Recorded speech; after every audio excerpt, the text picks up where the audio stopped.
All right, good morning. It's 9 a.m. We'll start. Today we're going to be going over a quick overview of the Song of Solomon. And this will be the last class of this quarter. Pick back up on next Sunday of the Divided Kingdom. And you have some different teachers in here for that, but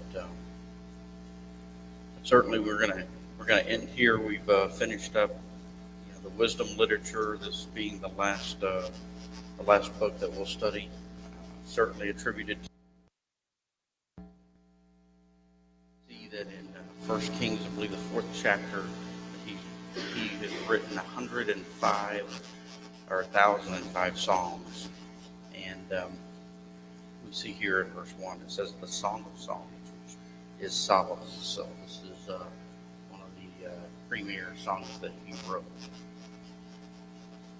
So to set us on, first of all, everything I say here is people who've spent a whole lot more time and are a lot smarter than me about this, because if you think that I'm going to be able to describe to you the poetic language and the aspects of how we interpret this song, that is not my cup of tea. So I will be talking about many of the things that we see Brother Waldron write in his book. Also, there's several other variants, and I'll take a slight variant on the outline from what we see in the book, but one I believe that fits the story very well. We have to remember that this is a 3,000-year-old play, or a song, really. It's kind of laid out like a play, and we see a lot of poetic language throughout. Some of the, I guess,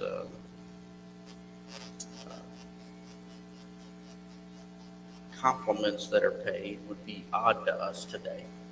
So as we come across those, you'll see this, see some of these language. Some of this language is certainly not something that we use today, but the main emphasis of this book is kind of on romantic love, or on physical love,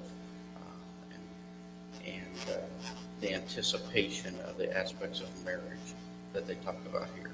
So there are a couple of different interpretations, and one, because of this, there's a very difficulty with this book that many have. Some believe, and have believed for many years, that this is all kind of a figurative allegory, that it's that we should attribute the things that are written here to Christ and the church, and this love that is between the two. And I think that the biggest argument that I've seen against this aspect of it is the fact that Paul in Ephesians the 5th chapter has this discussion about Christ and the church like a man and a woman in marriage, yet he never brings up, nor is the Song of Solomon ever quoted in the New Testament. So if this were truly to be taken that way, I would think that there's plenty of ample opportunity in the New Testament to be able to go back and say, oh, look, and this is what Solomon was talking about here, as we have seen in other verses in the Old Testament. So certainly one aspect is taken as an interpretation, but then there's also the literal piece. Two main views, I guess, would be taken from the literal side. And one says that there are two main characters, one being Solomon and one being this Shunammite woman. The two main character piece means that that there is not a third, right, which is the final view, right, that there's three characters: Solomon, the woman, and then this shepherd, or this one that she calls the beloved throughout the book. So I think it's important for us to understand that if you take the two character route, then Solomon is always the man that she's talking about. So Solomon goes to woo the woman and then comes back in the end and they are together and married. But the three character aspect has this tendency to lead you down that Solomon is trying to woo the woman, but the woman actually has a true love, and that beloved of hers, and then she gets with him in the end. So it's the final one that I believe fits some of the language that we have in here better, one that we are going to follow as we go throughout this text. So please speak up along the way if you have something that is correcting me, or mainly correcting me.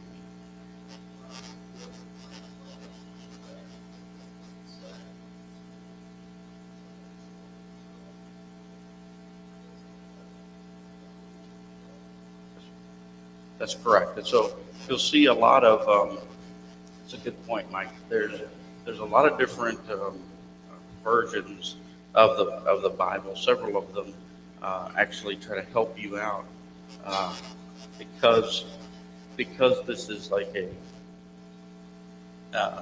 a play that we see work through. We aren't always told which character is speaking, so we kind of have to extrapolate that from the words that are being said. So, sometimes the only hints that we have are what the hints are in the original Hebrew language, which tells us whether it's a man speaking or a woman speaking or a group speaking. And so, like the English Standard Version actually goes through it, at least helps you out by saying he, she, others, right? So that you can kind of figure out from the context of the original text whether it was a man or a woman speaking, or a group speaking. And so you have this, these, I guess, main characters that I'll review real quick from the book if you didn't get to read it. That you have, Solomon, he's the king, he's the one with all the riches that he can offer. Then you have this Shunammite woman, this maiden, and she's grown up in the vineyards and the fields, and Solomon sees her and now is trying to bring her into his court. The shepherd is a young man from the Shunammite's hometown, and you don't see him present. You actually see a lot of times in the book throughout.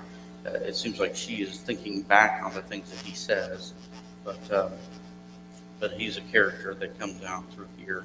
And then some people consider a narrator, or others at times the ladies of the court as like a chorus that speak. And then in the last chapter, in chapter 8, you'll see the Shunammite woman's brothers as they speak as well. And so those are kind of the main characters as we flow throughout this book. And I'll try to bring out, what we see, who is talking, and what they're talking about. But yes, certainly the overall, the literal overall statement. If you look at the headings in your Bible, you'll see the interpretation from the literal side. All right. So we start out with the first chapter, verses 1 through 7, and this concept of I just titled it love. There's other ways that can be titled, certainly, but we see the young woman as she's thinking and says, "May he kiss me with kisses of his mouth, For your love is better than wine. Your oils have a pleasing fragrance. Your name is like purified oil. Therefore, the maidens love you. Um, uh, Draw me after you, and let us run together. The king has brought me into his chambers. So we see at this point that the king has sent for her, brought her into the chambers, and she's really contemplating this love that she has. At this point, we really don't know anything more than that. But then we see in verse 6 that she seems to be, conscious of herself, right? Self-conscious of her appearance. Talks about the fact that, do not stare at me because I'm swarthy, for the sun has burned me. My mother's sons were angry with me, and they made me caretaker of the vineyards, but I have not taken care of my own vineyards. So one who is not from much, and the sun has burned me, one who is tanned and certainly not has been taken care of as some of the ones who would be in Solomon's court. And so she seems to be very, downplaying her own looks here. And then in verse 7, it starts out, tell me, O you whom my soul loves, where do you pasture your flocks? So this is, I think, one of the first times that we see this concept of, is she talking about Solomon? Would she be talking about Solomon as far as, whom my soul loves, where do you pasture your flocks? Is he kind of a caretaker of the flocks? Solomon? He would not be. It would be more of someone with a shepherd, with a shepherd's job. So we move on now to the 8th verse after we see this thought and this love that she has, and really in verse 9 we see that Solomon begins to speak to her. Yes.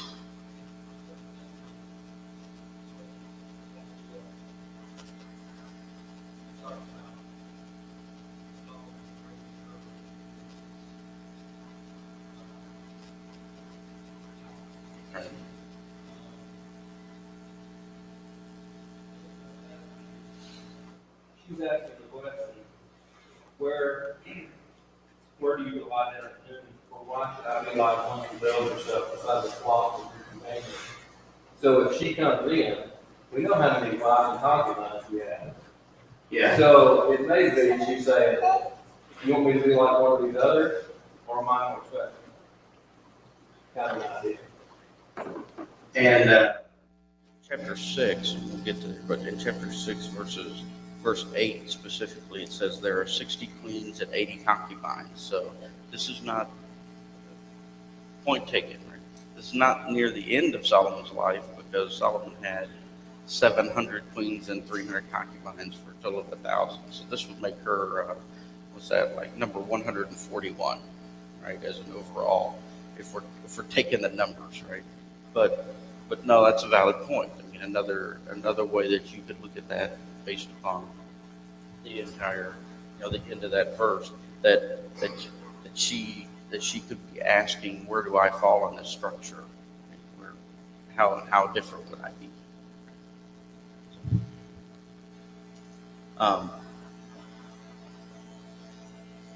In verse 9, we begin to pick up Solomon's conversation to her, and tells her that she's the most beautiful among the women, right? In verse 8, and then in verse 9 it says, to me, my darling, you are like my mare among the chariots of Pharaoh. Your cheeks are lovely with ornaments, your beads, your neck with strings of beads. So this is some of the language that I don't think that a man would woo his woman with today. I don't think that they would take very well to the fact of, comparing her to a horse. Right? But if we look back at the poetic language that is of this time, and you certainly can, I think, attribute these comments to Solomon, because he is because of the way that he's talking about her and what he's comparing her to. While the king was at his table, my perfume came forth as fragrance. My beloved is to me a pouch of myrrh, which lies all night between my breasts. My beloved is to me a cluster of henna blossoms in the vineyards of Engedi. It's kind of a comment back that she speaks to him. And in 15, he talks again about how beautiful you are, my darling, how beautiful you are. Your eyes are like the doves. And she replies back to Solomon, apparently here, that says, how handsome you are, my beloved, and so pleasant. Indeed, our couch is luxuriant. He talks about the house. Then in verse 2 of chapter 2, he says, like a lily among the thorns, so is my darling among the maidens. So certainly she stands out. He loves her physically. He talks about her physical attributes. She and him are having this conversation back and forth here. Then we see what I think is kind of a change in chapter 2, beginning in verse 3. This concept that she seems to be longing for someone else, and specifically in verse 6, she ends that verse. I'm sorry, in verse 5, she says, "Sustain me with raisins, refresh me with apples, for I am sick with love." And so this whole portion here seems to lend itself to her thinking about her previous love, or her beloved one. And a main point is, well, and this obviously can be open to other interpretations too. It's very difficult, but in the case where there are three characters, I believe that we can see here that her view is back to saying, I'm thinking of and my beloved one here. I think a comment that was made during the last time this was taught in the class, and I heard the comment on the recording, was that at the end of verse 7 here, really in the entire verse 7, I adjure you, O daughters of Jerusalem, by the gazelles or by the hens of the field, that you do not arouse or waken my love until she pleases.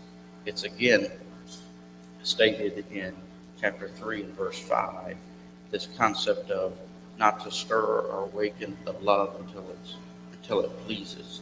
What are some of the thoughts on that particular phrase that anyone may have here? Yes, in chapter 8. That's right. Yes.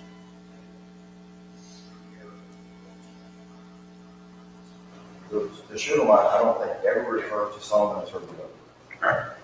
So, one thing I would do is back in chapter 1 and verse 13. I don't believe she's talking to Solomon.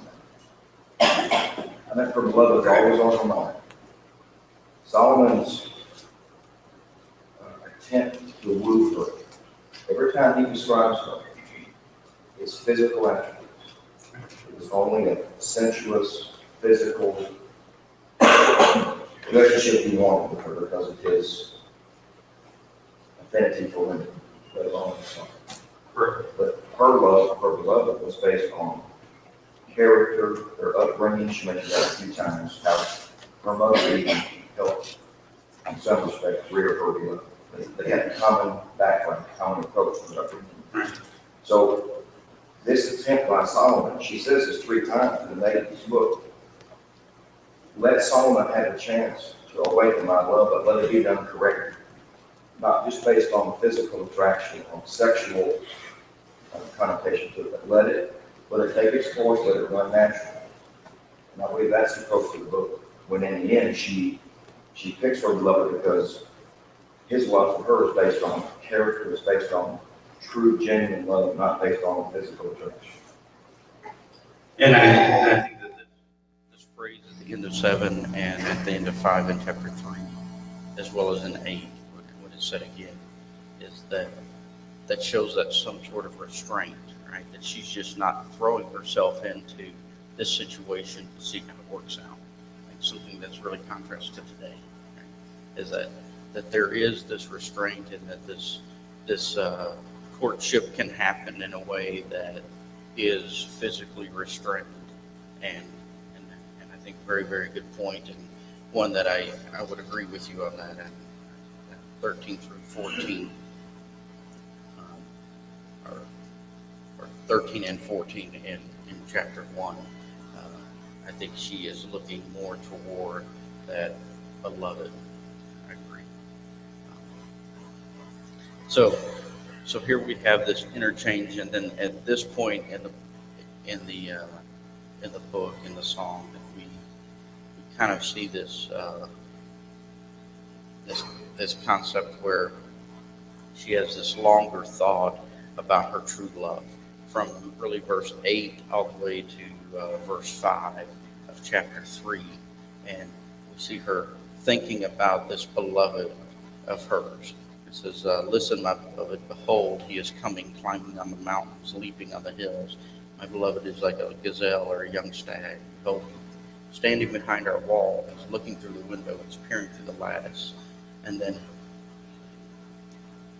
in this section, coming up in verse 10 through 13, it's like what the shepherd says, but she's thinking about what he has said to her. And so she's thinking it here, but it's words that would come from him. And he says, "Arise, my darling, my beautiful one, and come along. For behold, the winter is past, the rain is over and gone, the flowers have already appeared in the land. The time has arrived for the pruning of the vines, and the voice of a turtle dove has been heard in our land. The fig tree has ripened its figs, and the vines and its blossom have given forth their fragrance. Arise, my darling, my beautiful one, and come along." And so this concept of, I think when Scott taught this before, he talked about this concept of spring and the springtime of their love. We could see that language even being used. We could tie that into some things that we may use today, right? But it is time, the winter part is over. Now there are times for things to blossom and to flower. So she continues to think about that, and she moves on.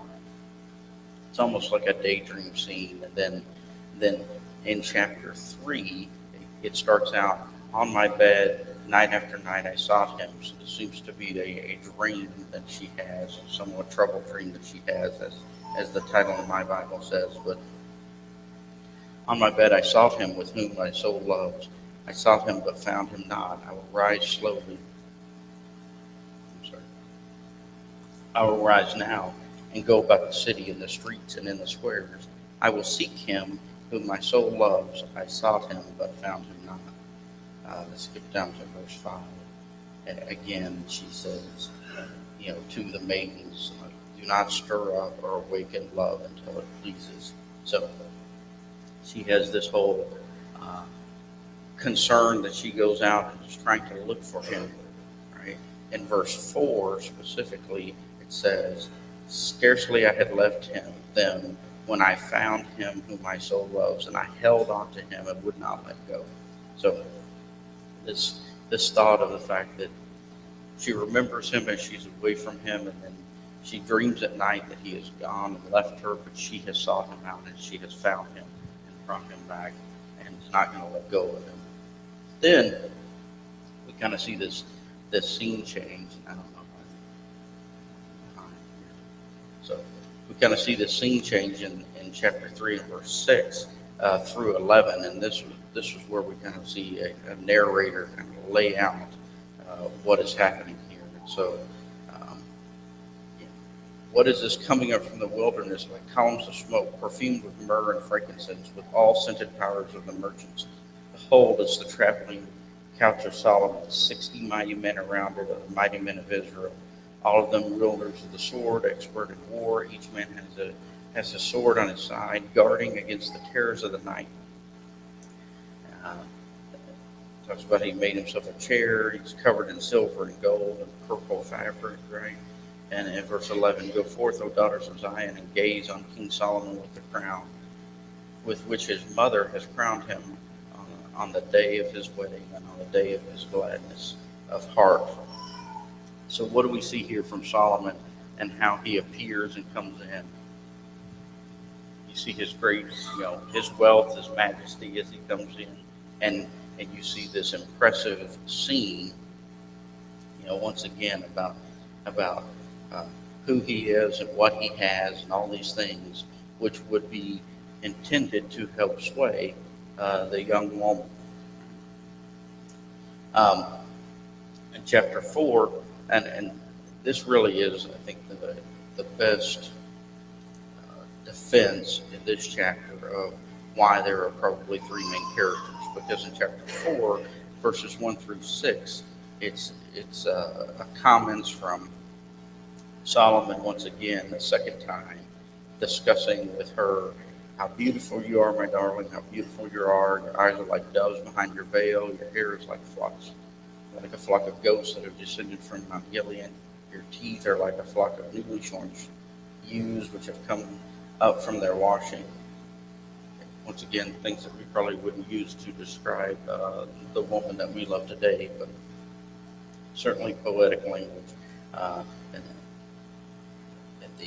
at the end of verse, or in verse 3, your lips are like scarlet thread, and your mouth is lovely.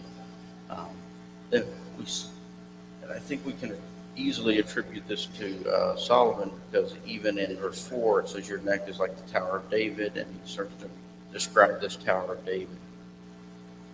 Her response is in verse 7, which says, is in verse 6. Until the cool of the day when the shadows fleet away, I will go my way to the mountain of myrrh and to the hill of frankincense. So he expresses all these deep thoughts of love to her, and her response to him is pretty mundane. But then in verses 7 through 15, I think this is where we see a different approach and a different concept of this shepherd and how he tries to move her. He talks about, you are altogether beautiful, my darling. There's no blemish in you. Come with me from Lebanon, my bride. May you come with me from Lebanon. Skip down. 9, you have made my heart beat faster, my sister, my bride. You have made my heart beat faster with a single glance of your eye, with a single strand of your necklace. How beautiful is your love. So here, as Jeff had said earlier, we see this concept of this shepherd, as he talks to her, is not talking about all her physical attributes, right? He's talking about things that are much deeper, things that are her, and how she is inside and not outside. He says that she's beautiful, but he doesn't just focus only on those things.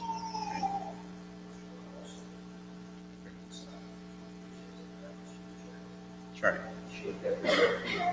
That's right. In verse 12, it says, a garden locked is my sister, my bride. A rock garden locked, a spring sealed up. The fact that she is a chaste woman, that she is sealed up.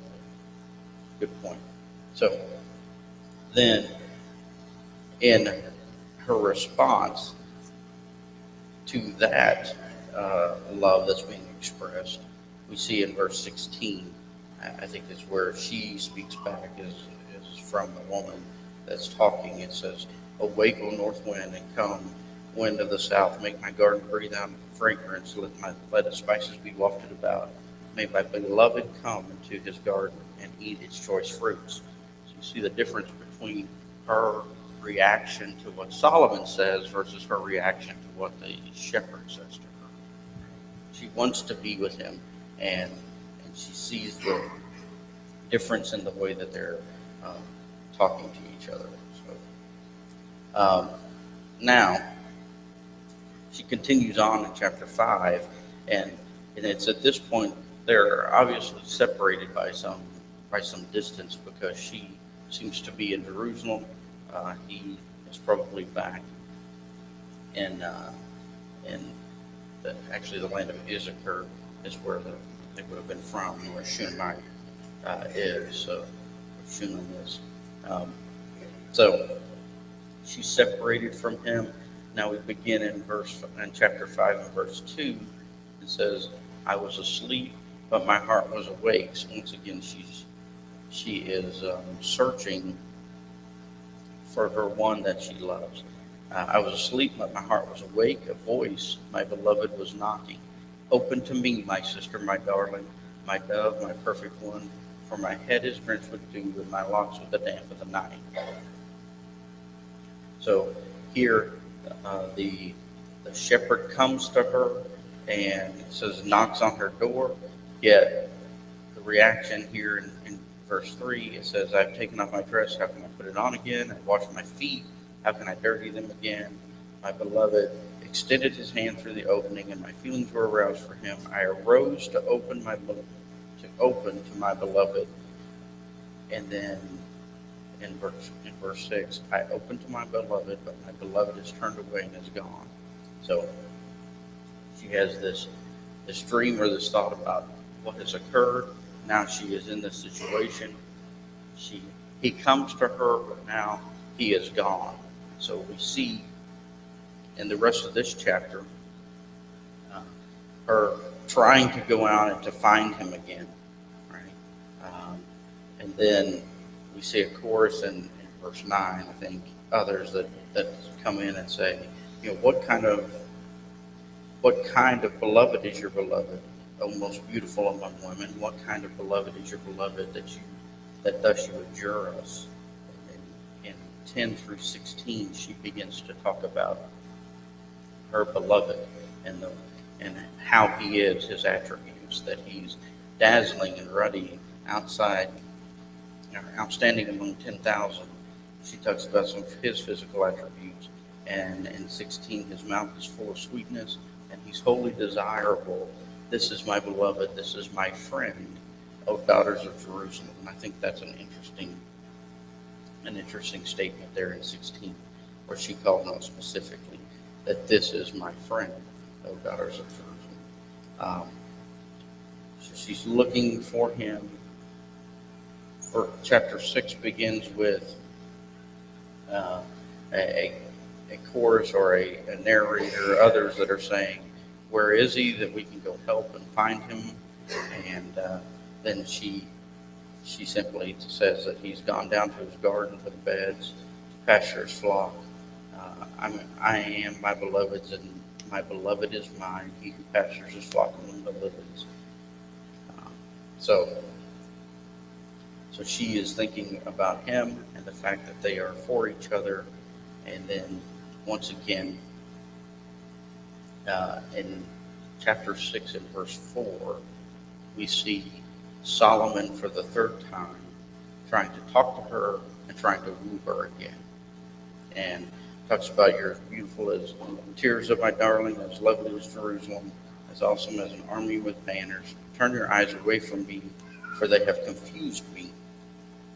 Once again, talks about her teeth are like flocks of ewes, which have come up from their washing, and all these things. So has he changed the way that he's approaching his love for her, or trying to tell her how he loves her? He's kind of repeating himself here once again to let her know that he does love her. He loves her physical attributes, and it's here that we see in verse 8 that there are 60 queens and 80 concubines and maids without number. They even come in here and make comment about the fact that she is beautiful, and then they, it goes back and forth to him about her face, her features, and in chapter 7, I think this is one of the more difficult pieces as far as trying to attribute this to someone. Some think that this is Solomon talking again in the first part of chapter 7, 1 through 5. Others more about this chorus that is a group of people that are saying, how beautiful are your feet in sandals, O prince daughter. The curves of your hips are like jewels, as they go through and describe these features. But then in verse 6, I think Solomon definitely picks back up. We see how beautiful, how delightful you are, my love, with all your charms. Your stature is like a palm tree, and your breasts are like its clusters. I said, I will climb the palm tree, I will take hold of its fruit stalks. Oh, may your breasts be like clusters of the vine, and the fragrance of your breath like apples, and your mouth like the best wine. It goes down smoothly for my beloved, flowing gently through the lips of those who fall asleep. And I think here is kind of the point of what Solomon sees in her. Okay, and some language, very specific, a little bit more specific than we see in lots of places in the Bible. But he kind of shows, I think, when I consider this lust that he has for her, specifically what he wants to do, how he wants to be with her, physically here, but then she is able to once again, for the last time, kind of thwart that comments that he has made toward her. Look at all the things that he has, his riches, all the things that would be hers, and says in verse 10 that I am my beloved's and his desire is for me. He says, come, my beloved, let us go out into the country, let us spend the night in the villages, let us rise early and go to the vineyards and see whether the vine has budded and its blossoms have opened, and whether the pomegranates have bloomed. There I will give you my love. So she kind of stops there, goes back and says, okay, this is really what I want. I want my beloved. So from here on out, we don't see any more kind of commentary from Solomon himself. We see this woman talking about what she wants and how she wants to be with her beloved. And then in verse 8, we begin to see some of the comments that are made by her brothers. I feel like I'm talking a lot, but I don't know if this lends itself to a whole bunch of interaction. So I apologize. And I'm way behind on slides.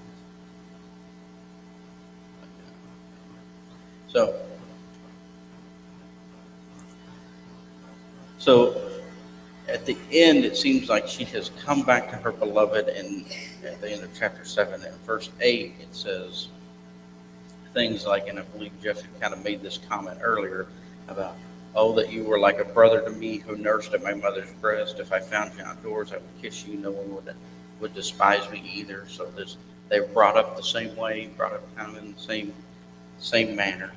Her desire to let his left hand be under my head and his right hand embrace me.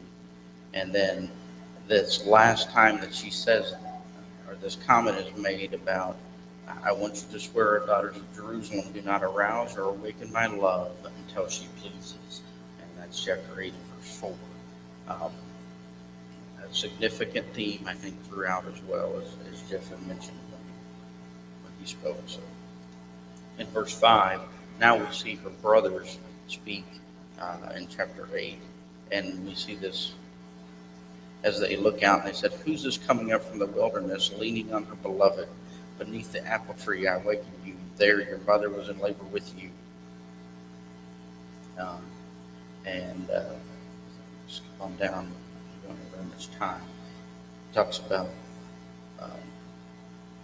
in verse 6, put me like a seal over your heart. This is her talking now.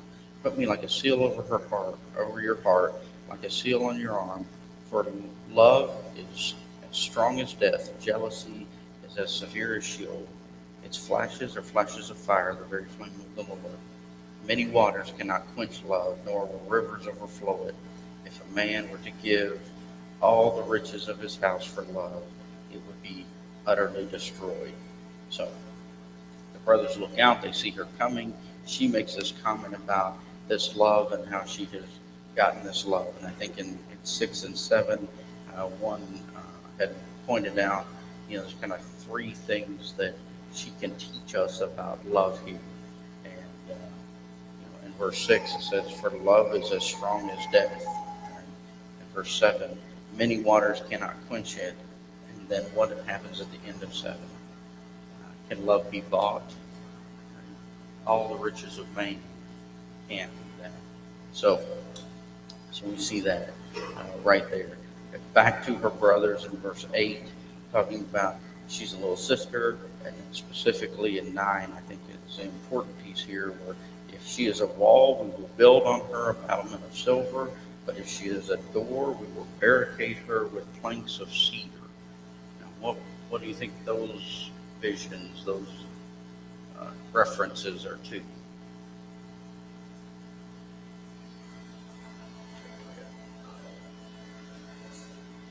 Reading this book, it finally instructs on how to raise proper young ladies. If she is a woman, if she has kept herself pure, then we will build on her, we will reinforce, we'll strengthen her resolve to say no to unwelcome advances, such as Solomon has done. But if she is a door, and for lack of a better way to put it in our common day vernacular, if she's easy, if she's willing to work with the world in that way, then we will barricade her. We'll protect her if she will protect herself. And I think that's the two indications of what she wrote. The Shemite has properly taught how to keep a woman to keep herself pure. And they agree with that now because the church she's going through this book. I agree. And this is, oddly enough, probably one of the easiest verses to really kind of understand in the whole book, right? That it's pretty simple today to even have that concept, right? That this wall is something that keeps one out, but what's the whole point of a door? It's that you continue to let people in and let people in, and the vast difference between that and the fact that this is kind of like her brother's talking about the fact that, if she's this wall, then we will do exactly that. We will help her. We'll continue to make sure that she's a wall. But if she chooses to be this door, then we will step in and have to try to barricade in some way what she does. But in verse 10, what is her comment? Right? It says, I was a wall, right? And my breasts were like towers. Then I became in his eyes as one who finds peace. And then she kind of finishes up by saying things about all that Solomon has, and then contrast that with what she has, right? Solomon has all these vineyards and all these people that pay him to do all these various things, but she has the only, vineyard in this case, the only, man that she really wants, and she's willing to go and do the hard work, do all the things that she, would not have had to do if she had chosen to go the route with Solomon. But she's going to love that because she is with the one who she truly cares for. All right. I think that's it. Thank you for your attention. Sorry for the lecture. So